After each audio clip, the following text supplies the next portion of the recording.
একটাই চা আছে দুধের চা, বন্ধ করে দেখি একটাই চা, কে খাবে? বিয়েকে দিবেন না কেন? ত্যাগে সুখ আছে, ভোগে সুখ নাই। একটা মুলবি, একটা ইমামকে, একটা গরিব মানুষকে, দাঁড়িয়ালা 5 ওয়াক্ত নামাজ, আপনি চিনছেন যে লোকটাকে হ্যাঁ নামাজি লোক, খাবান একটা চা, বড় কাপে লয়, কালে চকের বাজারের কাপ, ফের ছোটো কাপ, মেজগল্প কাপ, বড় কাপ, জি ছোটোটা খাওয়ান, 5 টাকাটা খাওয়ান, 10 টাকাটা না খাইয়ে। আল্লাহ পাক বললেন লায়াকুলু মাকা ইল্লা তাকিয়ুন, পার্টি করতে গিয়ে তোমার সঙ্গে 1-2 করে নয় এখানে চামচা ঘুরে সব সময়তে তোমার পকেটের পয়সা খরচ করে তুমি কোনদিন একজন চাচাকে, তোমার নামাজি চাচাকে, ইমামকে, মুয়াজ্জিনকে, একজন ভালো মানুষকে চা খাওয়াতে পারলে না? নবী বলে গেলেন লায়াকুলু মাকা ইল্লা তাকিয়ুন, তোমার পয়সা খাবে মুত্তাকি লোক, তোমার পয়সা খাবে নামাজি লোক, তুমি বেনামাজিকে ওইভাবে চা খাইয়ে দিবে, লাভ তোমার হবে না। বাপজান আমার, ভাই আমার, বাদশা নামদার একখানা আধা পাগলা লোককে ধরেছে, ধরার পরে বলছে তোমার নাম কি? বলছে আব্দুল্লাহ। ছেলে কয়টা? বলছে ছেলে হচ্ছে 4খানা। তোমার বয়স কত? বলছে আমার বয়স 20 বছর। জমি কতখানি? বলছে জমি হচ্ছে 15 বিঘা। চলে গেছে বাড়ি যাওয়ার পর গ্রামে চলে গেছে ডিআইবি, জি ডিআইবি গিয়ে তত্ত্বাবধান করছে, দেখছে তা ওর জমি তো হয়েছে 20 বিঘা, আর ওর বয়স তো হয়েছে 35 বছর বয়স ওর, আর ছেলে ওর 5টা 4টা বলেছে। ও ধরলে ওকে, ধরলে আসার পরে এইবার তখন জেলে ঢুকিয়ে দিয়েছে, আর জেলে ঢুকিয়ে দিয়ে রেখেছে, থাকে ই করে, জেলে নামাজ পড়ছে, ভালো মানুষ, জেলের মধ্যে ইমামতি করছে, দারুণ ব্যাপার।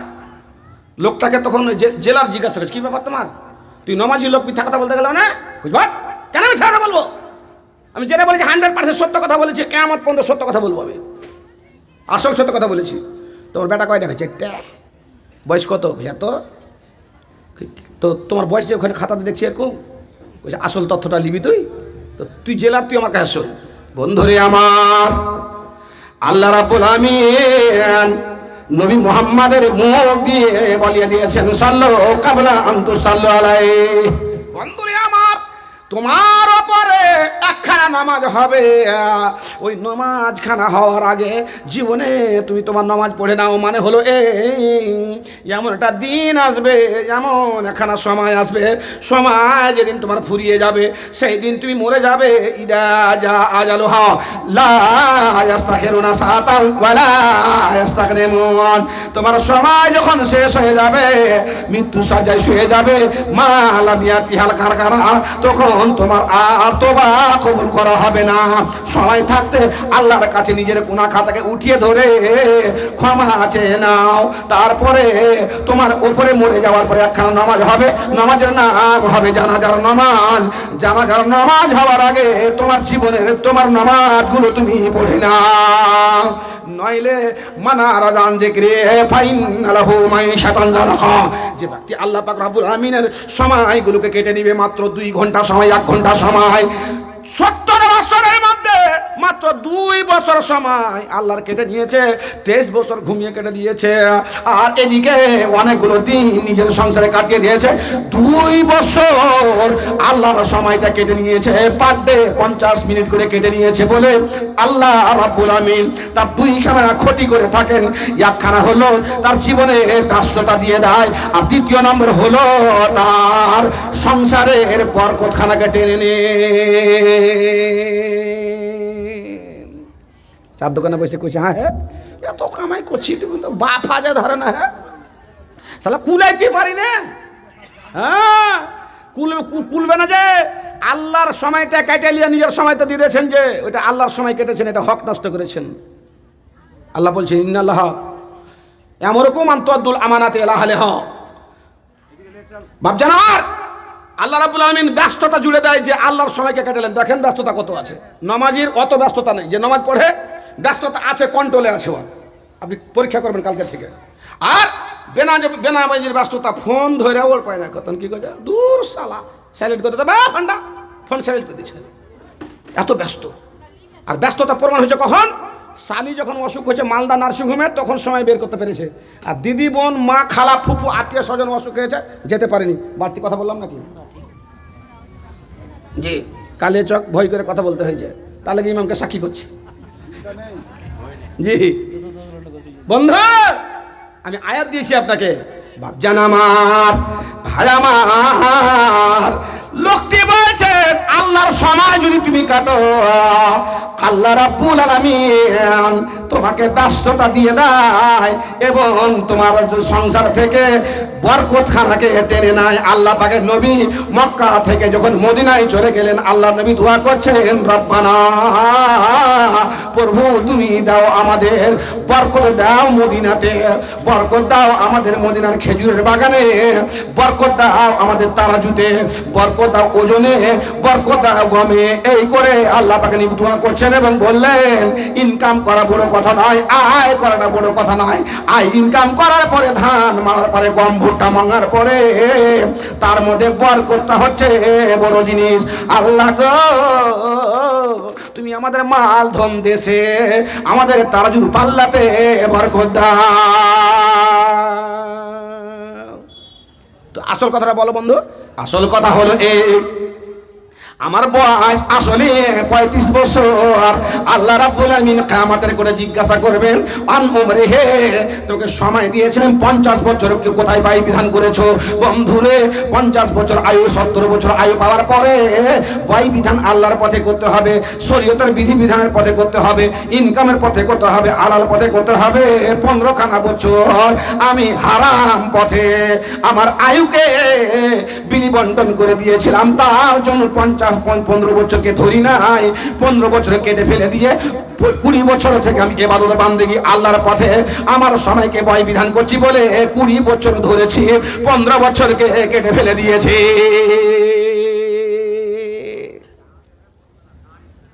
তো তোর বয়সটা তুই কাজে লাগাইতে পারিস রে। কিয়ামতের কোটা আল্লাহ বলবেন, ফিমা আফনাহু আবলাহু, কিসে বয়টাকে নষ্ট করেছিলি? পিকনিক করাতে, খালি জুয়া তামাশা মদ ইটা সিটাতে না, মাত্র 15 মিনিট 10 মিনিট করে স্পিডে যদি নামাজ পড়েন তো 10 মিনিটে নামাজ শেষ হয়ে যাবে।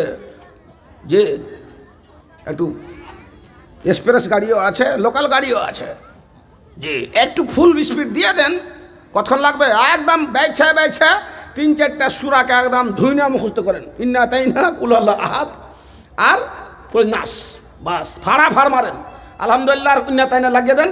আর কুল হাল্লা, একটা সাহাবী এসে বলছেন, হুজুর আমি কুল হাল্লা সব সময়তে পড়ছি, যখন সব সময়তে কইছে আল্লাহ তোকে পছন্দ করবে। কইছে এটা সূরা কেন পছন্দ করছে? এটা তো আল্লাহর বংশ পরিচয়, আল্লাহর বংশ পরিচয় আছে, তার জন্য ঈশ্বরে কুল আল্লাহ আহাদ। তুমি বলো আল্লাহ এক, আল্লাহ স্বনির্ভর, আল্লাহর কেউ নাই, আল্লাহ করে পেট থেকে হয়নি, আল্লাহর পেট থেকে হয়নি, আমি খুব পছন্দ করি। আল্লাহ নবী বললেন আল্লাহ তোমাকে পছন্দ করবে। ছোট্ট ছোট্ট সূরা দিয়ে পড়েন, কালকে ঘড়ি দেখে নামাজ পড়েন, কয় মিনিট লাগে?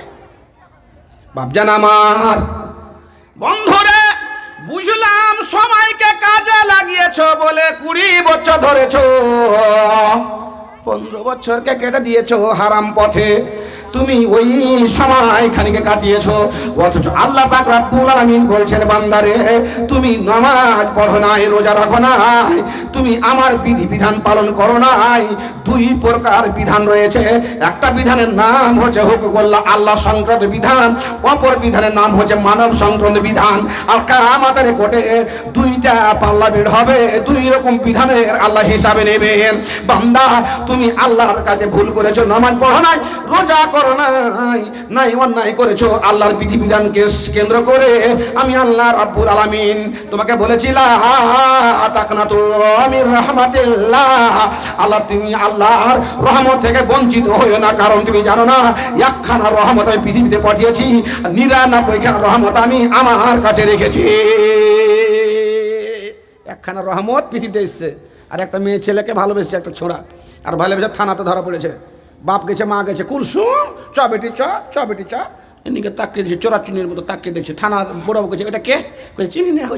বড়বাবু চিনি না, এটা কে? কয়েছে একও চিনি না, ওর বাপ কো চিনি না, ওর মাকে চিনি না। একটা মহব্বতে, কয়টা মহব্বতে? একটা। আল্লাহ বলছেন বান্দারে, একটাই মহব্বত, একটাই ভালোবাসা, একটাই উদারতা, একটাই শুভেচ্ছা আমি পৃথিবীতে পাঠিয়েছি বলে আজকে একখানা অগন্তুক মেয়ে ছেলে, অগন্তুক ছেলে কত ভালোবেসেছে।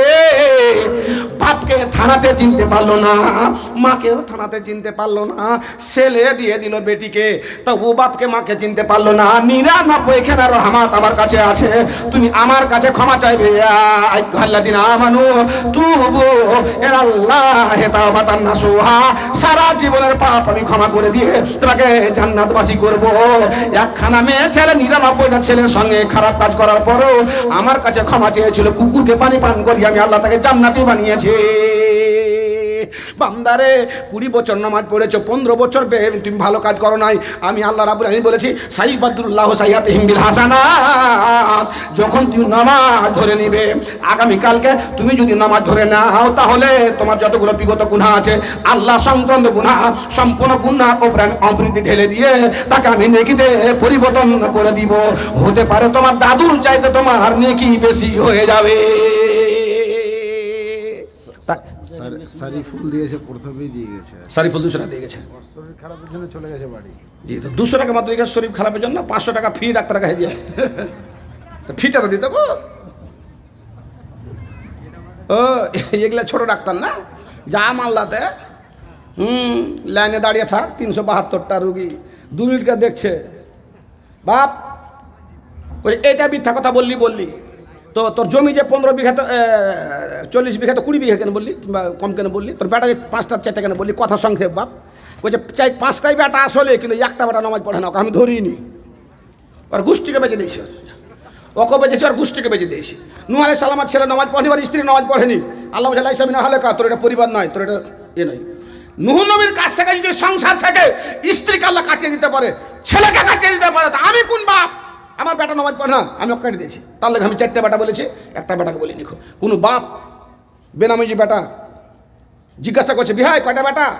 কইছে 5-6টা বেটা। একটা দিন রাত্রি তারই মদলে পড়ে আছে, তাও ওকে ছাড়তে পারলে না বাপ। ছেড়েছে?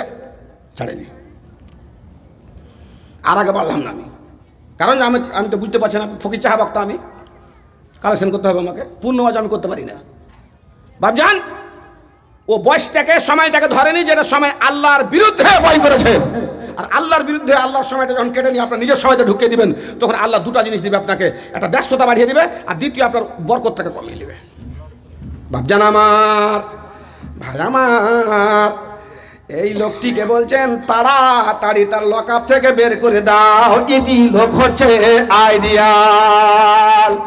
বাদশাহ নামদার স্টেজে নিয়ে আসার পরে তাকে মালা পরিয়ে দিয়ে তোহফা তাহেব দিয়ে বলছে, বন্ধুরে, আল্লাহ রাব্বুল আমিন এই কথাটাই বলেছিলেন, ইউকাল্লিবুল্লাহুল লাইলা ওয়ান নাহারা ইন্না ফি যালিকা লাআয়াতান লিউলিল আলবাব। মহাজন কৌশল মহাজনের স্ত্রী, মহাজন একটা আছে, কোন স্ত্রী পাঠিয়েছে? মহাজনের স্ত্রী। হ্যাঁ, মহাজন পরে দেবেন। তো স্বামী যদি মহাজন হয়, তো ওর কাছে টাকা কম আছে ভেবেছেন আপনি? হ্যাঁ, নরেন্দ্র মোদী যখন টাকা ব্যান করেছিল, তখন না আসল জিনিস ধরা পড়েছিল। কার কাছে 1000 টাকা লুকা ছিল, আর এসে করছি হাজি হবুর বাপ, টাকাটি ইয়ে করেছেন তো তুমি নেই ভাঙে এসো। দেখেছে, হ্যাঁ তুই ধরা পড়ছিল না, এখন ধরা পড়েছিস, তুই অটোমেটিকভাবে ধরা পড়েছিস। তো আমাদের এতে আছে কোম্পানি, কিছু ঢের পানি, কিছু মহাজন। তো মহাজনের স্ত্রী 500 টাকা দান করেছেন। আলহামদুলিল্লাহ। বাপজান আমার, সময় আর কয় ঘন্টা আছে? আর 1.5 ঘন্টা পরে আমাদের জীবন থেকে 1টা বছর কেটে যাবে। বন্ধু, ছেলেকে রুখতে পেরেছেন, ধন্যবাদ, স্যালুট আপনাকে। এই পিকনিক খাবে, আমি ওই কথা বলছিলাম। ফালিওর আলা আসা নেমাতিহি, আল্লাহ ধন দিয়েছে, সম্পদ দিয়েছে। আপনি বাড়িঘর করছেন পরিষ্কার পরিচ্ছন্ন, আপনি বাথরুমে কেন টাইলস বসালেন আপনি বলতে পারবেন কেউ? একদম বেনামি 500 টাকা দান। ইব্রাহিম 400 টাকা। ইব্রাহিম 400 টাকা। বাথরুমে কেন টাইলস বসে দিলেন আপনি? নোংরা জায়গাতে হয়। আচ্ছা, উত্তর আমার কাছে উত্তর নেন। আমরা হারাম করা বক্তা লই, আর ফতুয়া ফারাজ করি না। যুক্তি, তর্ক, হাদিস, কোরআন গবেষণা করে কথা বলতে হবে। বাথরুমে টাইলস বসার কারণ হলো এটাই, বাথরুমটা হচ্ছে জীবাণু জায়গা। আগে মানুষ বাড়িতে খেত আর বাইরে পায়খানা করত, আর এখন বাইরে খাচ্ছে আর বাড়িতে এসে আনলোড করছে, ভর সালা পায়খানা। তো এই পায়খানা থেকে জীবাণু নোংরা বের হবে, বিনু চাপ পড়লে পায়খানা থেকে যাবে না। কি বললাম? ছোট ছোট বেটি ছেলে বিনু চপ্পলে যায় না, মা খালা বিনু চপ্পলে বাথরুমে যেতে দিবেন না। কেন কি বলেন তো? একটা ভাইরাস থাকে পায়খানাতে, এই পায়ে ঢুকে যায়, আর ঢুকে গিয়ে একটা অসুখ হয়, অসুখ ধরা পড়ে না। আর এই টাইলস যদি বসান, ভালো মার্বেল টার্বেল বসান, তো ওই জীবাণুগুলো অ্যাটাক করতে পারে না, তার জন্য আপনি টাইলস বসান। আমার একটা নিজের লোক ছিল, বাথরুমে ফ্যান বসিয়ে দিয়েছে উপরে। আমি বলছি যে ফ্যান কেন বসালি? বাথরুমের গামলাতে পায়খানাতে হাওয়া মিশবে, মিশে তো আরও তো বন বনি না খাইছে ঢুকবে। বলছে আরে মতিউর বলিও না, যখন বাথরুমে বসছি তো মশা নরম নরম জায়গাতে কামড়াইছে, তার লেগে ফ্যান দিয়েছি এখানে। জি, আমি আপনার টাইলস বসা হারাম করতে পারতাম বাথরুমে, যে না জায়জের পেহলু আছে, জায়জের পেহলু আছে। আমি বললাম কেন কথাটা আপনাকে, মিশকাত শরীফের একটা হাদিস, যোগ্য যোগ্য আলেম বসে আছে আশেপাশে, ফালিওয়ার আলা আসার আলেমাতে হেই, ধন আল্লাহ আপনাকে দিয়ে সম্পত্তি দিয়েছে, ভালো জ্যাকেটটা পিনেন, কেন খারাপ জ্যাকেট পিনবেন আপনি? স্ত্রীকে ভালো পড়ান, ছেলে মেয়েকে ভালো পড়ান, খান। একটা গরিব মানুষ বাজারে গেছে, আর বাজারে যাওয়ার পরে বড় মাছটা নিলেন, একটা গরিব নিলে, ইয়ারও হারাম হলো, ওরও হারাম হলো। কি বললাম বুঝলেন না? মাছটা কাকে নিতে হয়তো, ধনী লোকটাকে নিতে হতো, কারণ মাছটা যে বিক্রি করতেছে গরিব মানুষ 10 টাকা বেশি দিয়ে বিক্রি করবো, আর সংসার চলবে। আপনি ধনী মানুষ 2-4-500 টাকা কিচ্ছু যায় আসে না, আপনি মাছটা কিনলেন না, একটা গরিব মানুষ মাছ কিনলে ওর অহংকারে কিনেছে, এটা ওর ভুল হয়েছে, আর আপনি কিনলেন না, তার জন্য আপনার ভুল হয়েছে। আপনাকে আল্লাহ ভালো দিয়েছে, ভালো খান, ভালো পড়েন, বাথরুম পায়খানা ভালো করেন, বাড়ি ভালো করেন, সব কিছু ভালো করেন। এটাই হচ্ছে সিস্টেম। ভাবছেন আমার ভাই, আমার হাতে চলে এসছে মহাজনের পক্ষ থেকে, মহাজনের স্ত্রীর পক্ষ থেকে 500 টাকা। তো উনি এই 500 টাকাটাকে খুব সস্তা দান হয়ে গেছে। মহাজনের স্ত্রীকে আমি আবদার করবো যে উনি আমার মা খালা, উনি আর 500 টাকা পাঠাইবেন, 1000 টাকা, কমপক্ষে 1000 টাকা দিবেন। জি, আর 200-300 করে টাকা আসতে আরম্ভ হয়েছে। মা বোনদের কাছে কালেকশনটা করতে বলেন, আমি 2 মিনিটের মধ্যে কালেকশনে চলে আসছি। কারণ জালসাটা হচ্ছে মসজিদের জালসা, আর 2 দিনব্যাপী জালসা আপনাকে করতেই হবে। হ্যাঁ, কারণ একটা রীতি নিয়ে হয়ে গেছে। আপনার ছেলেকে আপনি রুখতে পেরেছেন এই জানুয়ারির তানসান থেকে, আর ড্যাক ভাড়া থেকে, পিকনিকে যাওয়া থেকে। পিকনিক যাবে আপনার ছেলে, জানুয়ারির 1 জানুয়ারি যেতে হবে, এটা কোথায় পেলো? 2 জানুয়ারি যেতে হবে, সেটা কোথায় পেলো? কিন্তু এটা ঠিক যে সময় সাপেক্ষে সব জিনিস হয়, সময় সাপেক্ষে সব জিনিস হয়। সময় সাপেক্ষে না হলে ফলমূলের একটা সময় আছে, ফলমূল যে সময়তে ফলমূল হয়, ওই সময়তে অনেকগুলো ভাইরাস, জীবাণু আবহাওয়াতে মাটিতে এসে মানুষের বডিতে অ্যাটাক করে। তখন ওই সময়তে আম দিয়েছে, আম খেতে গেলে ওই ভাইরাসটা আর অ্যাটাক করতে পারবে না। কাঁঠাল ওই সময়তে খেতে গেলে ওটা অ্যাটাক করতে পারবে না। আর এই যে সুশ্রুরিটা উঠে ছেলেদের পিকনিক খাওয়া, এটা একটা সময় আসে, আর সময় আসতে গেলে তখন শরীর আর হাত আর মন মস্তিষ্ক তখন ওকে ওই উদ্বুদ্ধ করে ওইদিকে পিকনিক খাওয়ার জন্য। তো তুমি 1 জানুয়ারি থেকে খাবা, হ্যাঁ, বন্ধু বান্ধব একটা খুশি করবা, খুশি করা যায়, কিন্তু এইরকম খুশি ড্যাক ভাড়া করে খুশি, নাজায়েজ খুশি, হ্যাঁ, আর অন্যায়ভাবে জানুয়ারিকে চয়েস করে। আর জানুয়ারির ভগবানের উদ্দেশ্য ওই 1 জানুয়ারি পালন করা হয়। পিছন দিকে একটা মুখ, যেই বছরটা চলে গেল, এই বছরটা ভালো গেল না, ভগবান সামনের বছরটা ভালো করিও, খাওয়া দাওয়া করছি এরকম যেন খাওয়া দিয়ে সারা বছরটা চলে, এই উদ্দেশ্য মনোবৃত্তি টেন্ডেন্সি ও করে। আর তুমিও করতে যাচ্ছ মন্তার সাবেক অমিন ফাওয়ামিন হুম, এই কাজ করতে হবে না বাপজান আমার। তার জন্য আপনাকে স্যালুট, ধন্যবাদ। আপনারা এই রাত্রিতে জালসা করেছেন, আর কয় ঘন্টা? আর 1.5 ঘন্টা, তখন কমে না, 1 ঘন্টা 25 মিনিট পরে আমাদের জীবন থেকে আরেকখানা বছর পার হয়ে যাবে। আল্লাহ রাব্বুল আলামিন বলছেন, আলহামদুলিল্লাহ, বেনামিতে দেখা দান, এই যে দানা দেখেন। আচ্ছা, দানটা কিন্তু কম হচ্ছে, আপনার দানটা কম হচ্ছে। আমি দেখি আপনার চিনে নিয়েছি, কালকে পরশুদিন জালসা ছিল ইসলামপুরে, একটা লোককে দেখেছি, আমি দেখে চিনেছি, ধনী মানুষ, কম বলেছিলেন, হাসতে আরম্ভ করেছে, একদম দিল পট পরে। বন্ধু, কি নাম আপনার? এখানে শুনেন, আপনি শুনুন, শুনেন এখানে শুনেন। আচ্ছা, মশা করি। আপনি কাজ কি করেন? কাপড়ের দোকান। আমি চিনতে পারিনি কি, কোন মার্কেটের দোকান আছে আপনার? চাঁদনি মার্কেটে। জি, মাশাআল্লাহ। তো আপনি 500 টাকা দিয়ে